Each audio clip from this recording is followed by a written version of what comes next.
Dans cette vidéo, nous allons voir comment ajouter un nouveau produit à notre catalogue de produits de notre boutique en ligne. Donc pour cela, pour ajouter un nouveau produit, nous allons tout d'abord accéder au tableau de bord de notre site internet et dans l'onglet Produits, cliquer sur Ajouter un produit. Dans le formulaire qui s'affiche, on va pouvoir donc renseigner le titre du produit, une description longue, une description courte, ranger notre produit dans des catégories pour faciliter la navigation à l'internaute, pour l'internaute. On va pouvoir associer un visuel principal et plusieurs autres visuels à notre produit. On pourra également renseigner les informations de tarifs, configurer la gestion de stock, donner un poids pour le calcul des frais de port et associer d'autres produits à notre produit pour améliorer la navigation au sein de la boutique. Au fur et à mesure, donc, on va renseigner tout ça. On pensera bien entendu à enregistrer le brouillon pour ne pas perdre notre travail en cours. On ne publiera le produit qu'une fois celui-ci finalisé et configuré pour éviter que celui-ci remonte dans la boutique et que des internautes commencent à le consulter et éventuellement à l'acheter alors qu'il n'est pas entièrement configuré. Voilà, donc on y va. Donc tout d'abord, on va commencer par donner un nom à notre produit et on sauvegarde. Ensuite, on va renseigner une description courte de notre produit.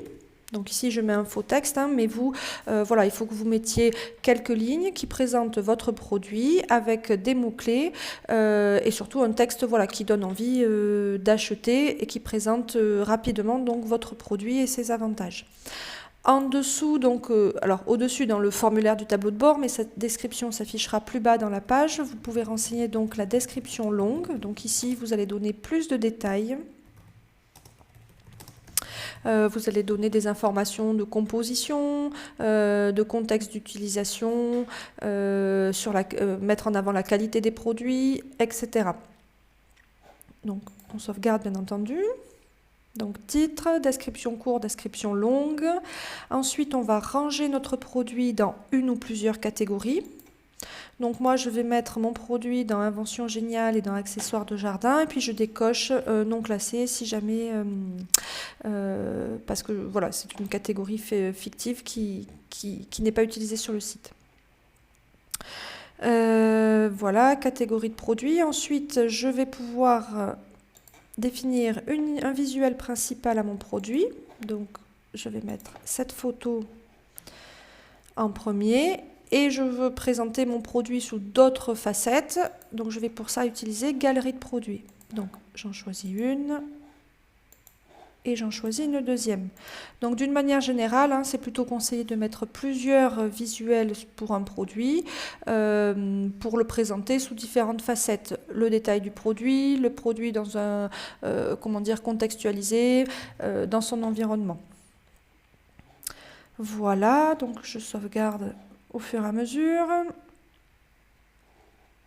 Ensuite, donc, je vais configurer tarifs, gestion de stock et poids pour l'expédition. Donc, dans l'onglet général de données produits, je renseigne un prix, 35 €. Éventuellement, je modifie le taux de TVA qui s'applique si je suis assujettie à la TVA. Sinon, si je ne suis pas assujettie, normalement, il n'y a pas de... cette information-là ne remonte pas.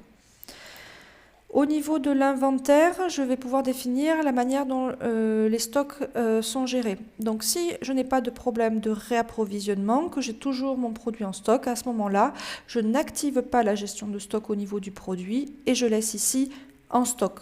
Le jour où éventuellement j'ai une rupture, je peux manuellement venir renseigner rupture de stock pour éviter que celui-ci soit commandé. Si par contre j'ai un stock limité de produits et que le produit est long à réapprovisionner, il vaut mieux que j'active la gestion de stock et que je renseigne le nombre de produits, donc moi 12 par exemple, que j'ai en stock. Si je laisse en l'état, au fur et à mesure que les internautes vont commander, le stock va se décrémenter et une fois que le stock sera épuisé, ils ne pourront plus commander. Voilà, ils ne pourront plus commander avec cette option en dessous, là, autoriser les commandes en réapprovisionnement. Je laisse ne pas autoriser. Voilà, dans la configuration globale de la boutique, nous avons normalement configuré le fait que vous recevez un mail quand le stock commence à être faible et épuisé, voilà, pour que vous soyez informé d'un stock faible ou d'une rupture de stock sur votre boutique. Au niveau de l'onglet expédition, je vais renseigner le poids de mon produit, notamment, d'autant plus si mes frais de port sont calculés sur le poids total de ma commande. Donc ici, mon unité de mesure, c'est le kilo. Mon produit pèse 500 grammes, donc je mets 0,5. Je peux éventuellement renseigner les dimensions de mon produit à titre informatif pour l'utilisateur, voilà, à ne renseigner que si c'est effectivement utile pour l'internaute.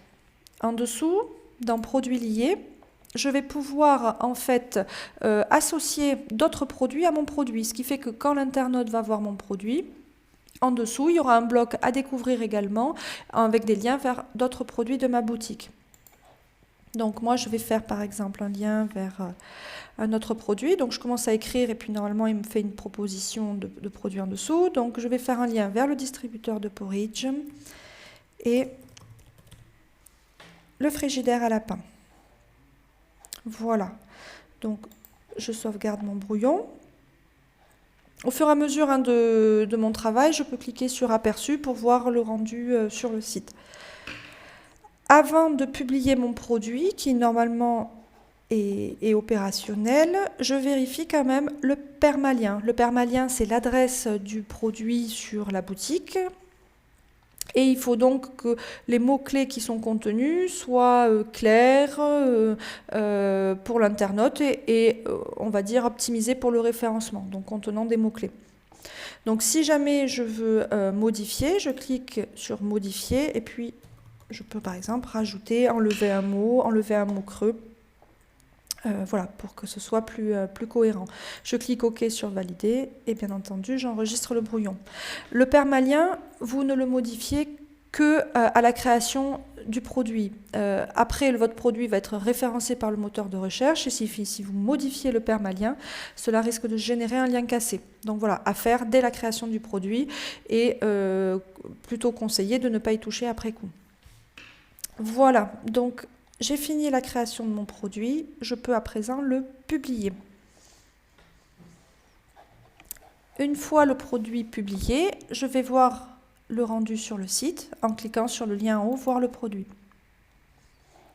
Voilà, donc j'affiche mon produit, donc je retrouve le titre, la description courte, avec en dessous la description longue. Le bouton ajout au panier qui est automatique, les catégories dans lesquelles j'ai rangé mon produit, le visuel principal, les visuels secondaires. Quand l'internaute clique, ça s'affiche en grand. J'ai également un onglet informations complémentaires sur lequel remonte le poids. Il y aurait les dimensions si je les avais renseignées.